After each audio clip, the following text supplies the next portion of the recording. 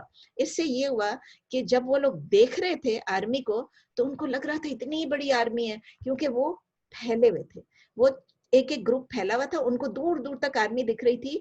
تو وہ لوگ، ان لوگوں نے پھر کیا کیا کہ ان کو یہی نظر آیا کہ آرمی بہت بڑی ہے، تو وہ لوگ بھی تھوڑے سے پریشان ہوئے ہوں گے. تو 6 دن کی پھر لڑائی ہوئی، صرف 6 دن فیئرس فائٹنگ ہوئی، خوب زیادہ فائٹنگ ہوئی. اور اس کے بعد کیا ہوا کہ رومنس پیچھے چلے گئے، ریٹریٹ کر کے چلے گئے، مطلب انہوں نے موڑ لیا اپنا منہ اور وہ واپس چلے گئے. اب یہ بہت بڑی وکٹری تھی، ہیوج وکٹری جس کو کہتے ہیں، ٹریمینڈس وکٹری یہ وہ تھی مسلمانوں کے لیے، کیونکہ یہ لوگ کم تھے، رومنز اتنے زیادہ تھے، یہ ان کے علاقے میں تھے.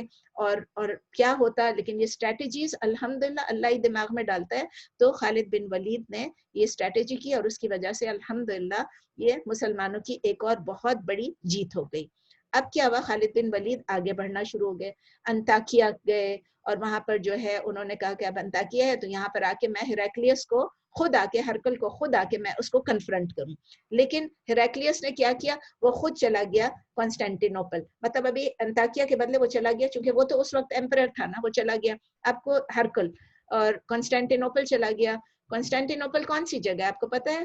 پہلے زمانے میں جو استنبول کا نام تھا وہ کانسٹینٹینوپل تھا، وہ کانسٹینٹینوپل کے بدلے اب استنبول کہلاتا ہے. ٹھیک ہے، تو چھوٹے سے اسپین میں، چھوٹے سے عرصے میں کیا ہوا کہ کون کون سے علاقے مسلمانوں کے انڈر آ گئے. انطاکیہ، مجھے یہ سارے نام بہت اچھی طرح شاید میں نہ پروناؤنس کر سکوں انگلش میں، لیکن میں انطاکیہ، ہمس، قیصاریہ، بلابک، اجنادین، نسیبین اور پورا جارڈن کا علاقہ جو ہے، اردن کا علاقہ، وہ سارا کا سارا اسلام کے بینر کے اندر آ گیا. مطلب ان کو اتنی فتح نصیب ہوئی، ہیوج فتح نصیب ہوئی. اور یہ الحمدللہ پورا کا پورا علاقہ جو ہے، یہ آپ لوگ اگر انٹرسٹڈ ہیں ہسٹری میں زیادہ تو آپ ذرا سا جا کے دیکھ لیں، بریٹانیکا میں بھی ہے، ویکیپیڈیا میں بھی ہے، یہ سب چیزیں آپ گوگل کریں گے، یہ پورا میپس بھی آپ کے سامنے آ جائیں گے. اور میپس کے ساتھ یہ بھی لکھا ہوگا کہ پہلے زمانے میں اس کا کیا نام تھا، اب اس کا کیا نام ہے، پہلے اس میں کون کون سے علاقے شامل تھے اور اب کون کون سے علاقے شامل ہیں. جن کو زیادہ ہسٹری میں ہے اور دیکھنا چاہتے ہیں تو ضرور دیکھیں. اس کے بعد کیا ہوا، اب سیریا، اب سیریا کی طرف روانہ ہونا تھا. سیریا یعنی بلکہ سیریا میں تو ہے، سیریا کے پاس تو یہ لوگ ہیں، ان کو ڈمیسکس جو کہ دمشق آپ کہہ لیں، دمشق، ٹھیک ہے نا. دمیسکس جو ہے یا دمشق جو ہے وہ بھی رومنز کا ایک بہت میجر سیٹ تھا. رومنز جو ہے وہاں بہت پاورفل تھے، ان کا بہت میجر سیٹ تھا. ٹھیک ہے نا. اب کیا ہوا کہ ابو عبیدہ ابن جراح رضی اللہ تعالیٰ عنہ جو ہے وہ آگے بڑھے اور انہوں نے یہ جو ہے ڈمیسکس کو انہوں نے بسیج کر لیا، یعنی اس کو چاروں طرف سے گھیر لیا. ایک سائڈ پہ ابو عبیدہ ابن جراح رضی اللہ تعالیٰ عنہ تھے اور دوسری سائڈ پہ خالد بن ولید. تو دونوں طرف سے انہوں نے اس دمشق کو یعنی ڈمیسکس کو انہوں نے گھراؤ کر لیا ایک طرف سے. ٹھیک ہے نا. اچھا، دمشق جو ہے وہ ہیویلی فورٹیفائڈ تھا، بہت سارے قلعے تھے، ڈیفنس کا پورا انتظام تھا ان کے پاس. تو وہ لوگ اپنی ڈیفینسو پوزیشنز میں، رومی جو تھے وہ اپنے ڈیفینسو پوزیشنز میں آ گئے، فورٹیفائڈ جگہ پہ آ گئے اور انہوں نے تیروں سے اور سلنگ سے، یعنی اس زمانے میں جو بھی چیز وہ نہیں، وہ لیل ٹائپ کی ہوتی تھی، اس سے اور تیر سے اور ہر چیز سے، اور جو بھی چیزیں ان کی تھی اپنی ڈیفینسو پوزیشن سے وہ مسلمان آرمی کی طرف بوچھاڑ کرتے رہے. ٹھیک ہے نا، ان کو مارتے رہے، ان کے اوپر ڈالتے رہے. اور اتنی دیر میں یہ ہوا کہ جتنے بھی جو ہیراکلیس نے یا ہرکل نے جو بھی ری انفورسمنٹس بھیجے تھے یہاں پر اس جگہ پہ ان کے لیے دمشق کے آگے، اس کو کیا ہوا کہ مسلمان جو ہے وہ ان کو انٹرسپٹ کرتے رہے. اب مسلمان چاروں طرف سے آ گئے نا، اب جو نئی فوج آتی اس کو مسلمان روک لیتے، جو نئی فوج آتی ری انفورسمنٹ آتی اس کو مسلمان روک لیتے، کیونکہ مسلمان وہاں پر ان کے بٹالینز چاروں طرف سے گھیرے ہوئے تھے. 2 مہینے ہو گئے. اب لوگ تنگ آ گئے کیونکہ وہ اندر پھنسے ہوئے ہیں نا، جو رومی تھے وہ اندر پھنسے ہوئے تھے، وہ تو فورٹیفائڈ، وہ تو سمجھ لیں کہ قلعوں میں تھے. ٹھیک ہے نا، وہ پھنسے ہوئے تھے، اب وہ تنگ آ گئے. اچھا، اب پھر بھی سب ایگزاسٹ ہونے لگے، تنگ آئے لیکن کہیں گئے نہیں، ایگزاسٹ ہونے لگے. اور اب وہ جو جنگ کی ایک وہ تاری ہوتی ہے نا، خوف اور جنگ کا جو ایک موڈ ہوتا ہے، وہ تھوڑا سا سست پڑنے لگا. اب لوگ کیا کرنے لگے، ذرا آپ کو پتہ ہے ویسے بھی فوجی کیا کرتے ہیں, وہ لوگ آپس میں بیٹھ کے پھر وہ لوگ پارٹیاں مناتے ہیں, سب کچھ کرتے ہیں اور ذرا سا اپنے آپ کو ریلیکس کرتے ہیں. تو خالد بن ولید کی یہ عادت تھی, بالکل عادت تھی کہ وہ ہر رات اپنے اسپائز کو بھیجتے تھے, یعنی مخبروں کو بھیجتے تھے, آپ جائیں اور جا کے انفارمیشن لے کر آئیں کہ اس وقت فوج کیا کر رہی ہے, اس وقت رومی فوج کیا کر رہی ہے. مطلب جب بھی انہوں نے جنگ لڑی انہوں نے یہی کیا, ہر دفعہ انہوں نے اپنے مخبروں کو بھیجا اور کہا اسپائس کو بھیجا اور کہا جا کے دیکھ کر آؤ, انفارمیشن گیدر کر کے آؤ کہ وہ لوگ کیا کر رہے ہیں, کہ ہو سکتا ہے کسی دن ایسا ایک موقع آ جائے کہ وہ لوگ غافل ہوں تو یہ لوگ اٹیک کر رہے ہیں. ایک رات ایسا ہوا کہ جو انٹیلیجنس والے لوگ گئے انہوں نے آ کے بتایا کہ اس وقت رومن سولجرز جو ہیں وہ تقریباً سارے ڈرنک ہیں, بہت بڑی پارٹی چل رہی ہے, شراب پیے چلے جا رہے ہیں اور ڈرنک ہیں. اور کس نے دعوت دی؟ ان کا جو ہیڈ یا لیڈر جو ہے اس سٹی کا جو بڑا تھا اس نے دعوت دی اور سب لوگ دھت پڑے میں ہیں شراب میں. خالد بن ولید نے کہا یہ بیسٹ موقع ہے. انہوں نے کیا کیا, انہوں نے رسی روپ جو بڑی رسی ہوتی ہے نا وہ لی, اور اپنے جو بیسٹ کمانڈوز تھے, آپ کو پتا نا کمانڈوز کیا کرتے ہیں, وہ لوگ اٹھ کے وہ لوگ اوپر جا کے اور روپ لے کے اور روپ سے لے کے وہ لوگ پھر آتے ہیں نیچے دشمن کی ٹیریٹری میں. تو انہوں نے کیا کیا کہ روپ لیے بڑے بڑے روپ لیے, اور پھر انہوں نے اپنے ایلیٹ جو کمانڈوز تھے ان کو لیا اور ان سے کہا کہ چلیں اندر چلیں نا. اور پھر اس کے بعد کیا ہوا, انہوں نے اپنی آرمی سے یہ کہا, خود بھی جا رہے تھے, خود بھی خالد بن ولید یہ نہیں کہ کمانڈوز کو بھیج رہے تھے, انہوں نے یہ کہا کہ ہم اندر جا رہے ہیں, لیکن انسٹرکشن یہ دی اپنی آرمی کو کہ جب ہم اندر جائیں گے تو ہم کہیں گے اللہ اکبر. جب ہم زور سے کہیں گے اللہ اکبر, آپ کو ہماری آوازیں آنی شروع ہوگی, اللہ اکبر آواز آنی شروع ہوگی, آپ لوگ فوراً دروازے کی طرف, وہ قلعہ ہے نا, قلعے کے دروازے کی طرف آئیں اور اس کو دھکا دیں اور آپ سٹی کے اندر گھس جائیں.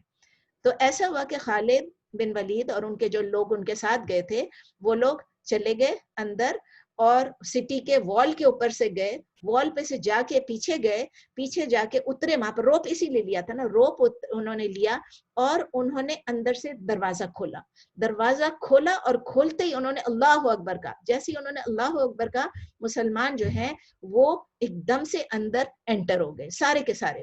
مسلم آرمی جو ہے پوری وہ تیار تھی نا, مسلمان اور چوکنا تھے, بالکل الرٹ تھے, وہ لوگ اندر گھس گئے, اور جس کی وجہ سے جو شراب میں دھت تھے وہ سب ہکا بکا رہ گئے نا. اب یہ تھا کہ خالد بن ولید جو ہے وہ اس میں فائٹ کر رہے تھے, سٹی میں فائٹ کرتے جا رہے تھے اور آگے بڑھتے جا رہے تھے, لیکن دوسری طرف سے کیا ہوا, ابو عبیدہ ابن جراح آپ کو یاد ہے نا, وہ دوسری طرف سے آ رہے تھے اپنی آرمی کو لے کے. ان لوگوں نے کیا تھا, اپنے سورڈز کو اندر گھسایا ہوا تھا, اپنے سورڈز کو نکالا نہیں تھا, مطلب وہ فائٹ نہیں کر رہے تھے. خالد بن ولید فائٹ کرتے جا رہے تھے اور ابو عبیدہ ابن جراح جو ہیں وہ اپنی فوج کو, ان کی تلواریں کمان میں کیا بولتے ہیں اس تھی, ان کی کورڈ تھی, کیونکہ خالد بن ولید کو پتہ ہی نہیں چلا. اور اب ابو عبیدہ ابن جراح نے دوسری سائڈ پہ انہوں نے کیا, جو لوگ سامنے تھے ان کے ساتھ ایک پیس ٹریٹی, امن معاہدہ سائن کر لیا تھا. اب دیکھیں بہت گڑبڑ ہو گئی, ایک طرف سے یہ لڑکے فتح کر رہے ہیں, ایک طرف سے وہ پیس ٹریٹی بنا کے وہ مار نہیں سکتے, وہ اپنی تلواریں نکال نہیں سکتے. جب پیس ٹریٹی ایک دفعہ سائن کر لیا تو آپ پھر کیا کرتے ہیں, آپ تلواریں نہیں نکال سکتے, یہ آپ کا ایک معاہدہ ہو گیا نا. اب ڈیسیژن یہ کرنی تھی کہ سٹی تو کانکر ہو گئی, خالد بن ولید نے اس سٹی کو تو ڈمیسکس کو دمشق کو انہوں نے کانکر تو کر لیا, لیکن یہ کانکر کس طرح ہوا ہے, یہ وار سے کانکر ہوا ہے کہ پیس سے کانکر ہوا ہے, بہت بڑا سوال آ گیا. فائنلی یہ ڈیسائیڈ ہوا کہ جتنے بھی ڈمیسکس کے لوگ ہیں وہ پیس ٹریٹی میں انکلوڈ ہو جائیں گے, کیونکہ جن کو خالد بن ولید نے فتح کر لیا تھا وہ بھی پیس ٹریٹی میں انٹر ہو جائیں گے. مطلب اب ان کو قتل نہیں کرنا ہے, ان کو قیدی نہیں بنانا ہے, اور وہ بھی اسی معاہدے میں آ جائیں گے جو ابو عبیدہ ابن جراح نے کیا تھا. اچھا, یہ جب پیس ٹریٹی کیا تو اس کے اندر جو انہوں نے جو لکھا, معاہدہ لکھا, جو ڈاکیومنٹ تھا, اس میں یہ گارنٹی تھا کہ جتنے لوگ بھی ڈمیسکس کے لوگ ہیں ان کی جانیں, ان کا مال, ان کی حفاظت کی جائے گی, ان کو ہاتھ نہیں لگایا جائے گا. اسی طرح جو ان کے چرچز ہیں اور ان کو بھی نہیں ہاتھ لگایا جائے گا, جتنی عبادت گاہیں ان کو بھی ہاتھ نہیں لگایا جائے گا, اور جو لوگوں کے گھر ہیں ان کو بھی ہاتھ نہیں لگایا جائے گا. یہ تو بہت بڑی پیس ٹریٹی ہو گئی. اور یہ بھی اس میں انکلوڈڈ تھا کہ کوئی مسلمان سولجر جو ہے وہ کہیں بھی ان کے گھروں میں بغیر ان کی پرمیشن کے رہ نہیں سکے گا. کچھ زیادہ ہی ان کی پیس کی یا ساری کلوزز آ گئیں. پھر کیا ہوا کہ یزید ابن ابی سفیان جو ہیں وہ governor of the city appoint ہوئے, اور انہوں نے اس طرح سے رول کیا کہ رومن سولجرز اپنی مرضی سے جہاں مرضی پھریں, جو کریں. اب پیس ہو گیا نا, کانکر انہوں نے کر لیا, اب یہ آ گیا مسلمانوں کے قبضے میں آ گیا. لیکن یزید ابن ابی سفیان کو وہاں پر گورنر بنایا گیا, اور انہوں نے اس طرح سے گورنی کی کہ بہت اچھی طرح سے اس وقت کی فی الحال کہ لوگ جو ہے بے خطر کہتے ہیں نا, بغیر کسی خطرے کے ادھر ادھر پھر سکتے تھے. اچھا, اب ایک دیکھتے ہیں ایک نظر میں کہ ابو بکر رضی اللہ تعالیٰ عنہ کے کچھ کارنامے کیا تھے. ٹھیک ہے نا, کچھ 2-3 کارنامے ہم دیکھ لیتے ہیں, بیسیکلی 2 ہی دیکھ لیتے ہیں کہ ان کی اکمپلشمنٹس کیا تھی. ایک ان کی جو ملٹری اکمپلشمنٹس تھی یعنی فوجی. ایک تو یہ تھا کہ ابو بکر رضی اللہ تعالیٰ عنہ خود آرمی کو ڈائریکٹ کرتے تھے, خود آرمی کی جیسے نا خود بولتے تھے اب ادھر جائیں, اب ادھر جائیں, اب یہ کریں, اور کس طرح سے جائیں. اور کافی لوگوں کو وہ بھیجتے تھے, سیورل لوگوں کو کانسٹنٹلی بھیجتے رہتے تھے کہ مجھے آ کے مخبری کر کے بتائیں کہ ابھی کیا ہو رہا ہے, ابھی کیا ہو رہا ہے. مطلب وہ بالکل لیٹسٹ جو انفارمیشن ہے وہ لا کے آتے تھے, تو ان کو اپ ڈیٹ ریگولرلی ہوتی رہتی تھی. تو ایک تو وہ آرمی میں خود ڈائریکشن ان کو دیتے تھے, ادھر سے جاؤ, ادھر سے جاؤ, یہ کرو, یہ کرو, یہ نہ کرو, اور خط بھی ان کو بھیجتے تھے. اور دوسری کئی لوگ ان کو آ کے بتاتے تھے کہ ابھی کیا واقعات ہوئے ہیں اور کیا حالات ہیں اس وقت, کیا سٹیٹس ہے, کیا سچویشن ہے.